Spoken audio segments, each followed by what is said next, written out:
What to do if wife runs away from her father's house on the advice of father-in-law's house. Advocate MD. Habibul Haque. Section 100 of the Criminal Procedure Code deals with search warrants for the rescue of illegally detained persons. An analysis of this section makes it clear that if a magistrate has reason to believe that a person has been illegally detained, which constitutes a felony, he may issue a search warrant. So if your wife is detained by the in-laws, then you can easily rescue your wife by filing a case under Section 100 of the Criminal Procedure Code. However, keep in mind that if your wife voluntarily pleads for her release while she is with her parents or for any other reason, it would be totally illegal to issue a search warrant on your application. And if someone's wife does not live with her husband without a legal reason, then the husband can file a lawsuit against his wife in the family court to restore the marital rights.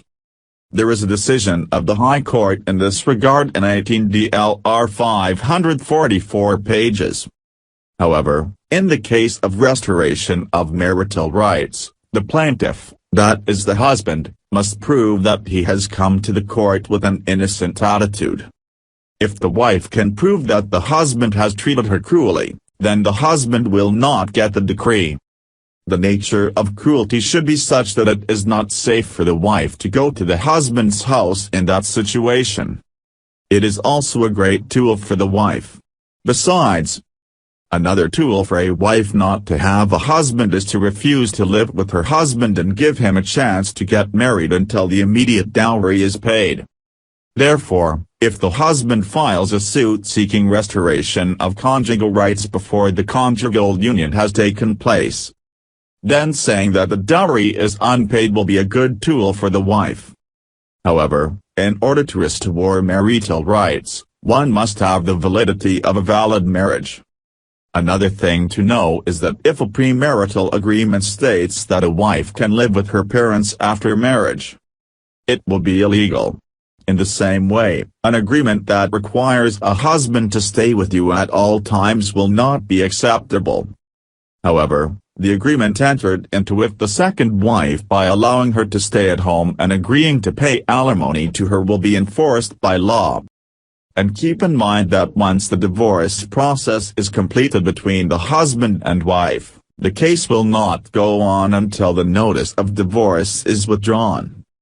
It is often seen that it is not possible for a wife to return home because of her husband's cruelty. In this case, the husband is deprived of this right if he can prove it.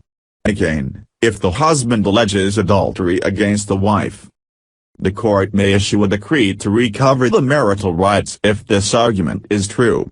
However, if the husband is a notorious terrorist or bully out of the society, then the lawsuit against the wife will be null and void and the wife will not be obliged to return to the husband's house. The judgment in the case of Khadija Begum v. M.D. Sadiq in 18 BLD, 1996, states that restoration of conjugal rights is a mutual right for both husband and wife. It is not discriminatory or inconsistent with any article of the Constitution.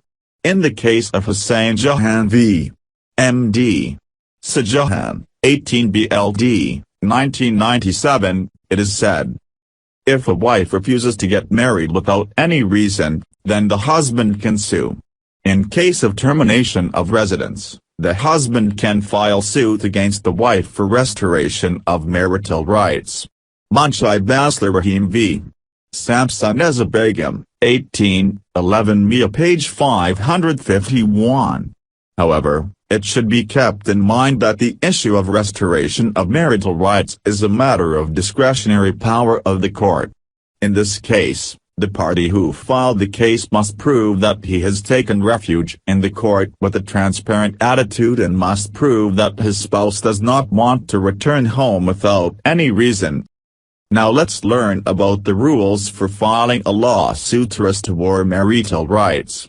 Originally, under Section 5 of the Family Court Ordinance of 1985, a victim woman was entitled to file a civil suit in 5 cases. he has to file a case in the family court to restore the marital rights by filing an RG. According to Section 8 of the Family Law Ordinance, in all these cases, the subject matter has to be mentioned in an RG. 1. The name of the court in which the case was filed. 2. Plaintiff's name, description and place of residence. 3. Defendant's name, description and place of residence. 4. If the plaintiff or defendant has a child or a sick-minded person. 5.